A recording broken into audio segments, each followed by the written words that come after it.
When it comes to Hunter x Hunter characters, Kurapika is a fan favourite. He's moralistically upright and level-headed, and initially, it seems he would be the voice of reason of the main group. But in Hunter x Hunter, things are never as they seem, and even Kurapika turns out to be quite the contradiction. Kurapika is the sole surviving member of the Kurta clan, a group of people with a genetic trait that gives them distinctly unique eyes that gleam scarlet when they feel overwhelming emotions. The persecution from outside has forced them to isolate themselves from the rest of the world, and this same rare quality made their eyes highly sought after as collectibles on the underground market. Literally worth millions of Jenny, Hunter x Hunter dollars equivalent. And if you didn't already see this coming from a mile away, this is why the Phantom Troupe, a gang of ruthless criminals, absolutely ravaged the clan, engaging in unimaginably brutal acts of torture just so that each Kurta would be forced to manifest their scarlet eyes, harvesting them and reaping the blood money, leaving them mutilated, eyeless corpses for a young traumatized Kurapika to find. This one moment provides the basis of Kurapika's single-minded goal, to retrieve all the eyes of his fallen clan and get bloody revenge on the troupe for their mass murder. As the series progresses and the layers peel back, Kurapika is exposed as much more complex psychologically, emotionally, and moralistically than we could have ever thought. We can definitely go more into his tale of revenge littered with eyeballs, murder and bloody vengeance, but what we're much more interested in today is Kurapika's power. Achieving the justice that he wants to enact requires massive amounts of it after all.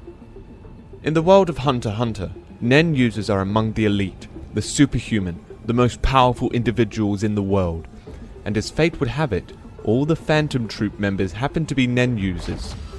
Since it would be impossible for the regular justice system to take down the Phantom Troupe, Kurapika is forced to take the justice into his own hands, resolving to become a hunter and thus powerful enough to go after the troupe and exact the revenge that his clan deserves. But just how powerful does Kurapika have to become, and how strong is Kurapika at this exact moment? Welcome to Cosplay-FTW, your #1 source for the latest lockdown on anime and manga news, updates, and analysis. Sit back, relax, and before we get into this video, don't forget to hit that subscribe button and ring that notification bell. Just a heads up, there will be spoilers for the anime and manga, so if you don't want to get spoiled, we'll give you a chance to exit off the video. Ready?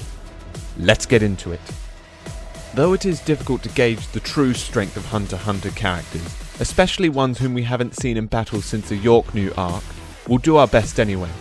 In this video, we'll be taking a look at the following categories: physical strength, speed, aura, tactical acumen, and balance them out with Kurapika's known weaknesses. Let's first take a look at his physical strength.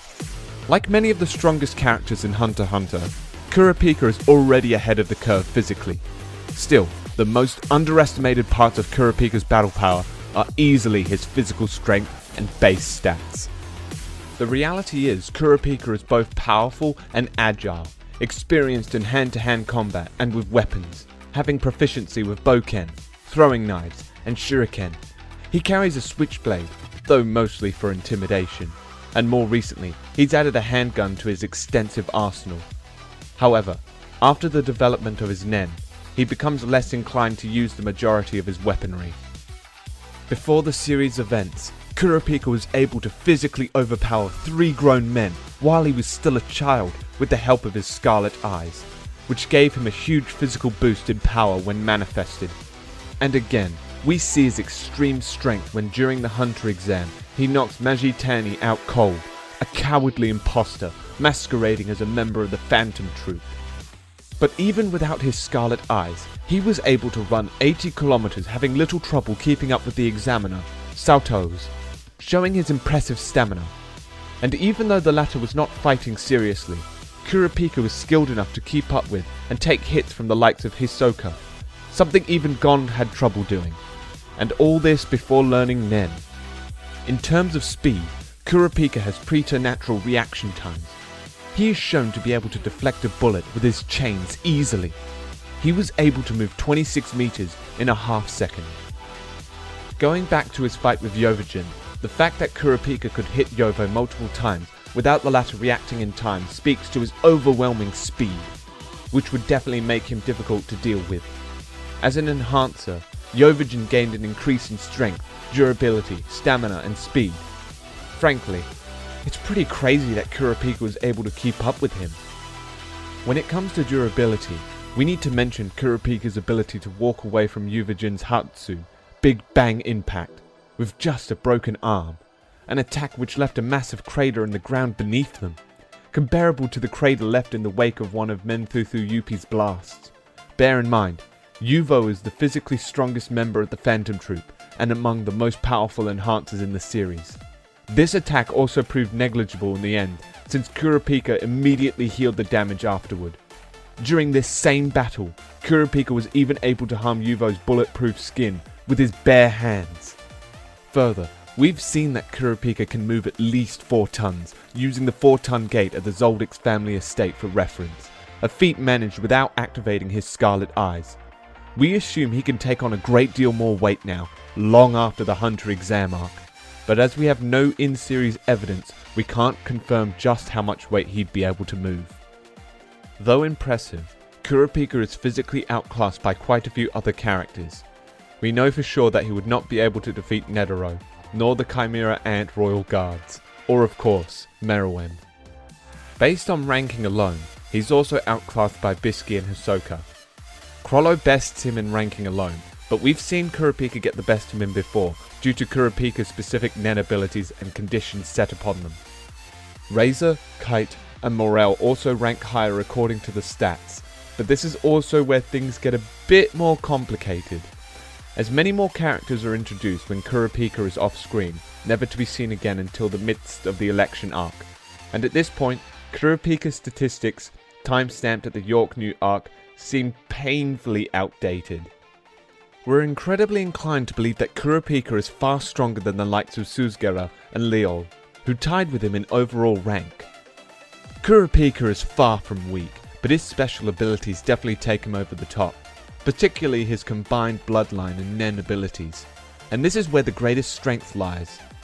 Even before learning Nen, Kurapika showed signs that he would be highly talented in this area. Despite not knowing what it was, Kurapika was perceptive enough to recognize that an acorn infused with Nen would be deadly if it hit him. He's undoubtedly a prodigy in this area, seeing as by the York New arc, his stats in the Nen category is 4/5 equaling Hisoka's and Crollo's stats in the same category at that time.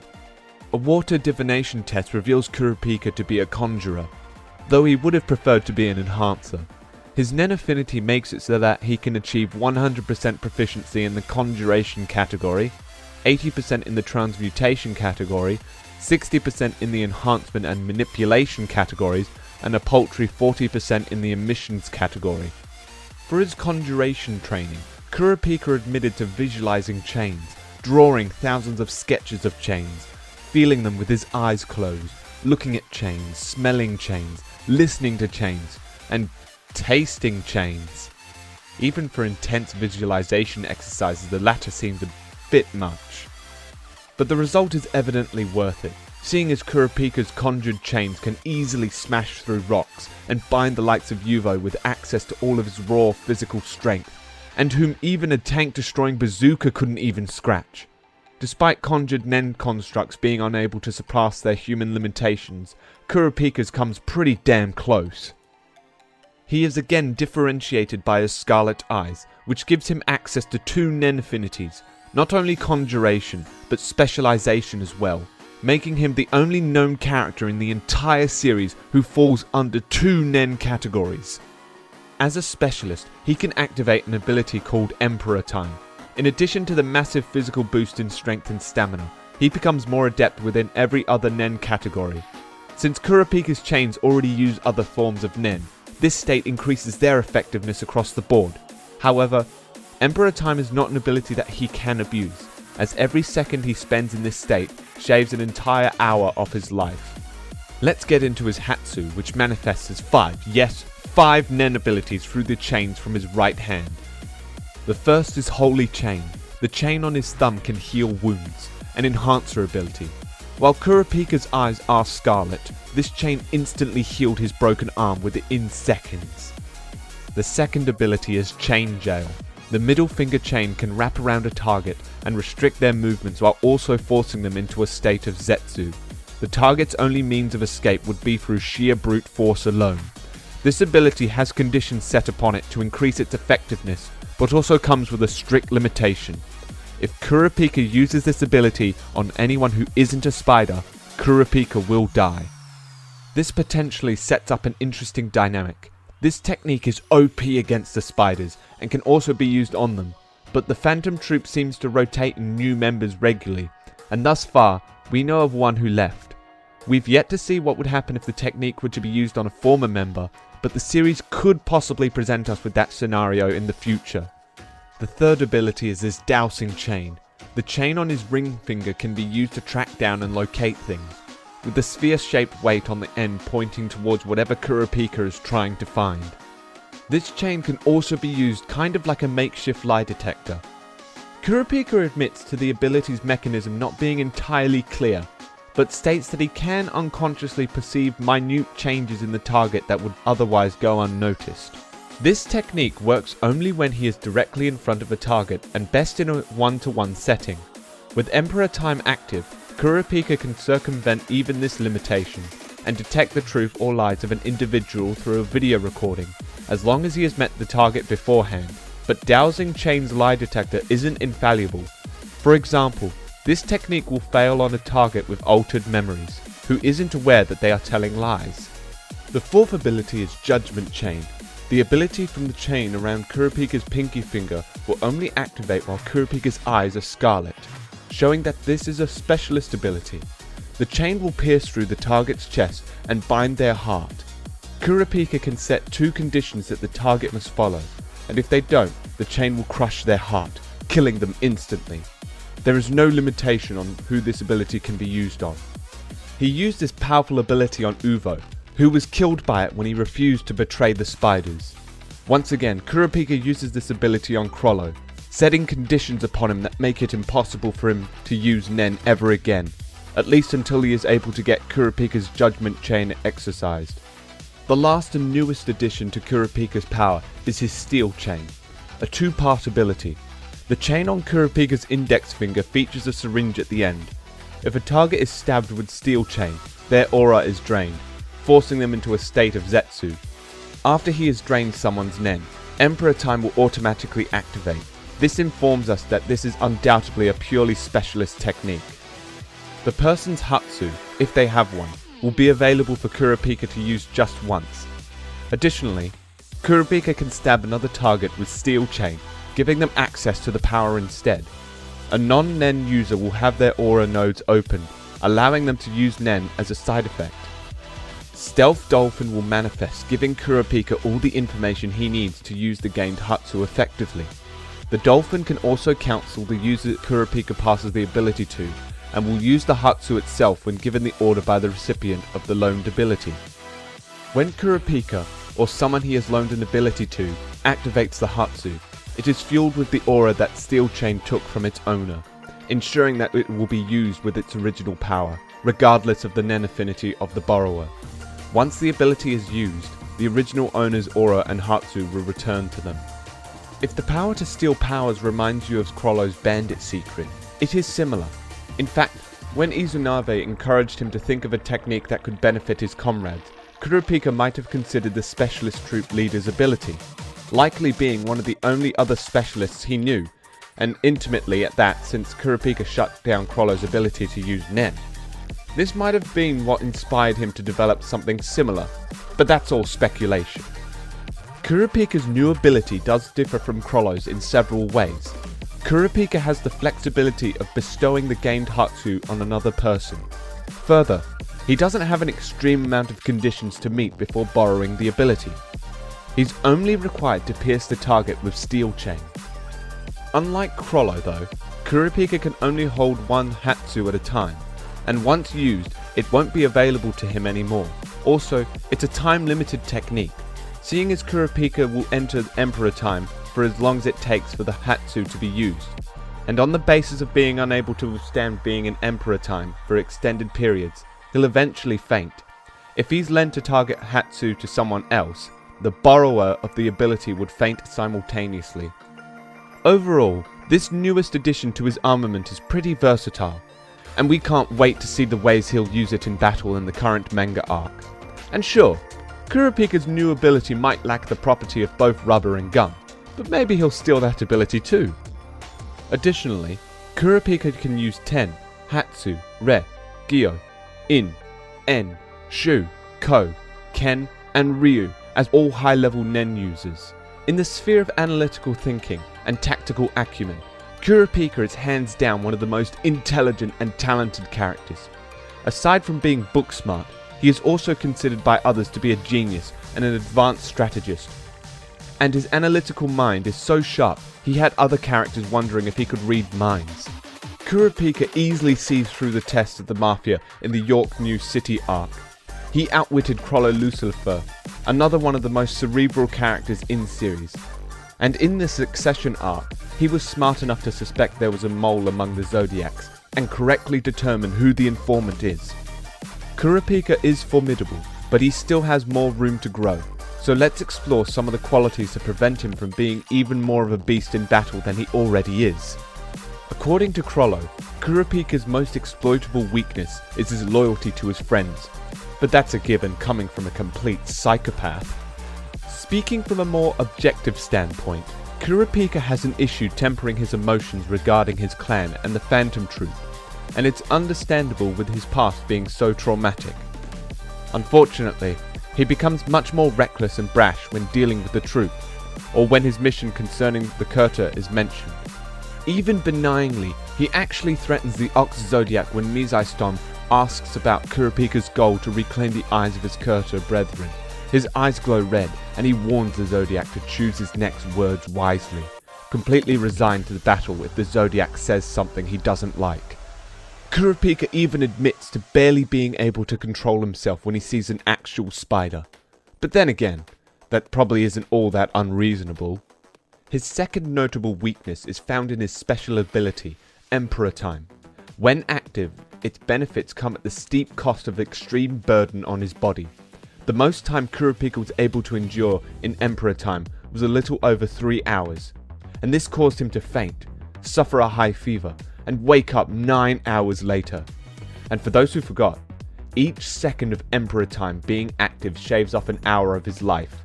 Do the math, and that's 10,800 hours, or 450 days lost during that time alone. Finally, when we reference his official stats, the weakest category in his chart was Ingenuity. Out of 5, he scored 2 points. Being primarily a conjurer, this weakness makes more sense. Conjurers are typically high-strung, or overly serious and stoic. They are often on guard as to be cautious. They are very observant and logical, rarely falling into traps. Being able to analyze things calmly is the strength of conjurers. Many of the items that conjurers create are often used by them in a very deliberate and practical logical fashion. Firstly, conjurers have a certain amount of rigidity that likely helps them when materializing solid and durable Nen constructs. But this same rigidity likely does not help Ingenuity. The personality description also points to their tendency towards being very deliberate and practical in the uses of their constructs, likely coming at the expense of more innovative, versatile, or abstract methods. The same reference for official stats show Kite, another one of our favourite conjurers, struggles in this area as well. While he's by no means lacking, it was his lowest score, 3 out of 5, falling short of the 4 out of 5 he scored in every other category. Going along with this theme, Ingenuity was also Kurtopi's weakest category, with 2 out of 5 being his score, and also Nov's weakest category after Mind. So this might just be a problem area for most conjurers, although Genethru scored quite high in this category with 4 out of 5. He might be an anomaly. To conclude, Kurapika is one of the most intriguing and emotionally complex characters in the series, and definitely up there in power, with undoubtedly some of the most impressive abilities in Hunter x Hunter. There's so much room for him to grow, especially in the latest manga arc, where retrieving the last of his fallen clan's eyes seems to be the most challenging task yet. In fact, seeing as his last referable stats dated back to the York New arc, Kurapika is way overdue for an update in his ranking. assuming he didn't spend all that time staring at jars of scarlet eyeballs. We can't wait to see him display new combat skills in the future. Anyway, that's all we have for today. Don't forget to subscribe, like the video, and comment below the characters you want us to analyze next. This has been Cosplay-FTW, and we'll see you in the next one. Ad time. Oh, Brian, this cosplay date has been perfect. I think I love you. Oh man, it was just a dream. But I think I might actually be a good idea to do something like that for Valentine's. But where could I get some matching outfits for me and my girl Carol? What the? Am I still dreaming? I am the cosplay bear, and this is not a dream, bro, but I can help you one become real. Just go to Cosplay-FTW.com, where you will find hundreds of cosplays, wigs, and props, and everything you need for all your cosplay needs. Where you want it for a con, a video, or to impress someone this Valentine's Day, and they ship worldwide. Thank you, Cosplay Bear. You and Cosplay-FTW have made this the best Valentine's Day. End of ad.